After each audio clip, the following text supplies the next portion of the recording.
Hello everybody and welcome back to a brand new video. Today I wanted to go over another 8 unique or interesting or unknown money making methods in RuneScape. There just are so many of them and I really enjoy finding them. These aren't going to be the best money makers in the game, but one thing is for sure, there won't be a lot of people doing them. Just a disclaimer, you definitely want to check the prices before doing any of these methods because they are somewhat inconsistent just because of how obscure they are. Often you may only want to do these for 20 or 30 minutes at a time, as the items that are produced from it may not sell that quickly. That being said, if you really enjoy diverse money making methods and just switching between a bunch of different things, then this video is probably for you. Anyway guys, hope you enjoy and let's get started. First up here, a really easy method that has no requirements. All you need to do is go to the Nome Stronghold and go to Funches Fine Groceries.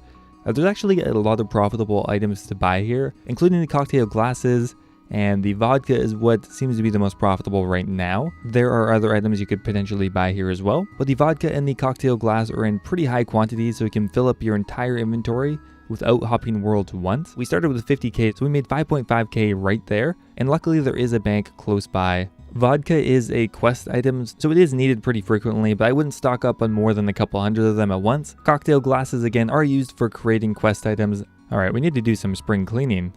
These items aren't very popular, but you can make a good amount of money with absolutely nothing to begin with. After you bank, you just run back and repeat. Currently, these two items are valued at around 200 GP each.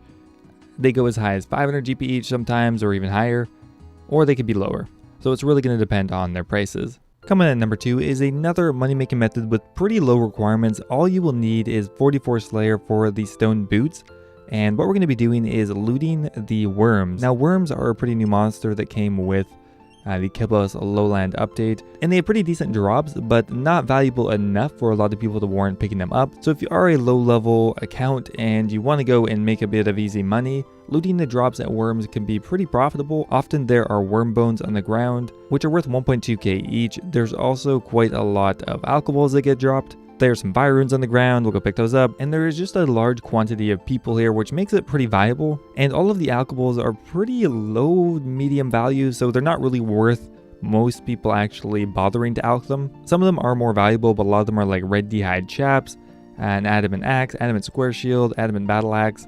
Like, it's kind of, maybe not worth most people's time to actually bother alching them, but if you're focused on making money and here looting and bringing some alch runes would be good. They also drop a lot of seeds, a lot of herbs, and a lot of noted items as well. Coming up at number 3 is a really obscure one, and that is going to be collecting buckets of sap. I don't recall ever using this item, but it's sellable on the Grand Exchange and it's really easy to acquire.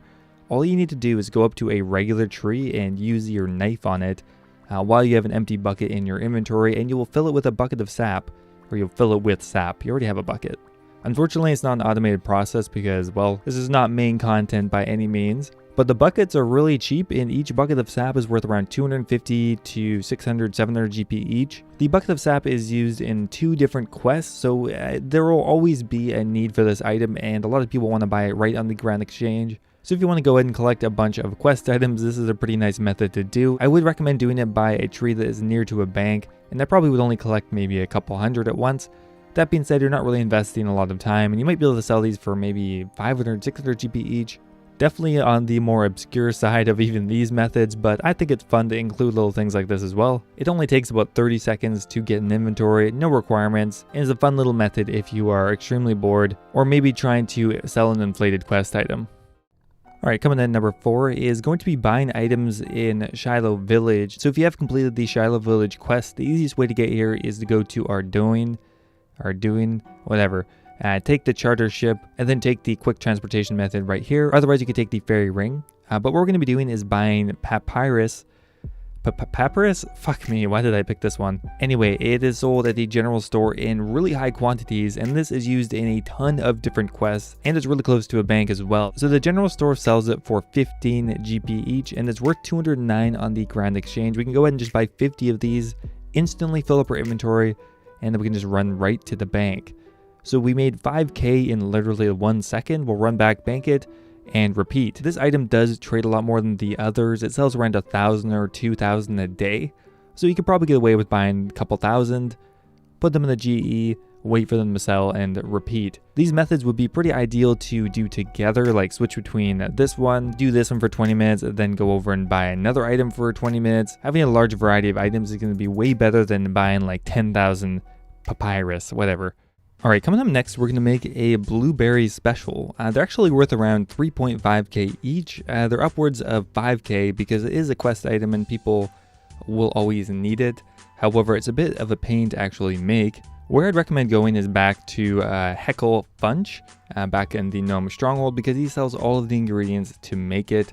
And attempting to buy these on the Grand Exchange will just be a pain, so I'd recommend just coming here. So what you're going to need is a vodka, a brandy, gin.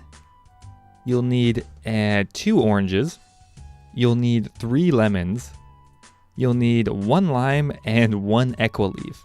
So a lot of ingredients goes into this. In your inventory, you'll also need a cocktail shaker, a cocktail glass, and a knife. So you just want to click Mix Cocktail on the cocktail shaker. It'll open an interface. You could theoretically maybe do 2 or 3 of these at a time, but I'm just going to do 1 to show you.